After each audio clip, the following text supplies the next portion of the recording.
Inépuisable et implantable dans l'organisme, la biopile est une invention mise au point par des chercheurs grenoblois. Au-delà de ses applications médicales, elle pourra à terme alimenter nos smartphones. À découvrir dans la chronique scientifique de Xavier Schmitt. Une équipe de scientifiques grenoblois met au point en ce moment une biopile, une pile implantable dans l'organisme et inépuisable. Cette technologie brevetée mais encore expérimentale pourrait s'appliquer aux stimulateurs pour le cœur ou d'autres organes, mais aussi aux smartphones. Les deux concepteurs de la biopile figurent parmi les finalistes du prestigieux prix de l'inventeur européen qui sera décerné le 17 juin à Berlin par l'Office européen des brevets. Bienvenue dans la chronique scientifique de Xavier Schmitt et Antoine Marnas.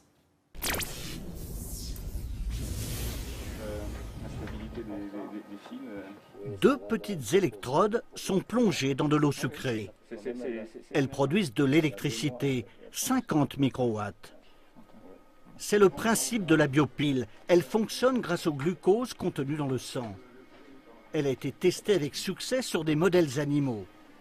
C'est une source inépuisable d'énergie.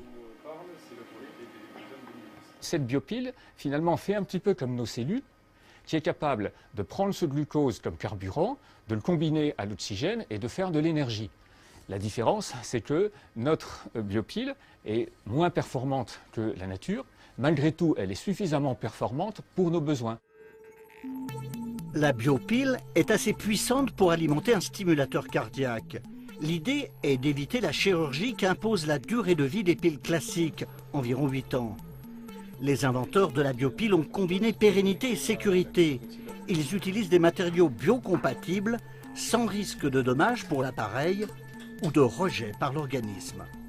Ce qu'on voit sur cet écran, ce sont en fait l'interpénétration de nos deux tissus, le tissu en polyester utilisé autour de notre biopile et le tissu humain qui vient s'imbriquer très étroitement avec ce tissu et qui nous montre qu'on a une parfaite biocompatibilité de notre système. Les chercheurs grenoblois développent la biopile depuis 10 ans. Ils associent deux disciplines de pointe, l'ingénierie médicale et la bioélectrochimie. Ici, on met au point les composants chimiques et les biocapteurs. On expérimente aussi d'autres sources d'énergie, comme l'hydrogène. Les concepts fondamentaux des biopiles sont développés ici. C'est par exemple ici, vous avez une poudre de nanotubes de carbone. Eh bien, on prend cette poudre, on va synthétiser des produits spécifiques que l'on va mélanger à cette poudre avec les enzymes et ensuite on va obtenir une électrode solide que vous voyez ici de cette forme-là. Les premiers essais cliniques sont prévus dans 3 à 5 ans. D'ici là, d'autres applications non médicales pourraient voir le jour. Des biopiles sont également testées pour alimenter les téléphones et ordinateurs portables ou d'autres appareils numériques.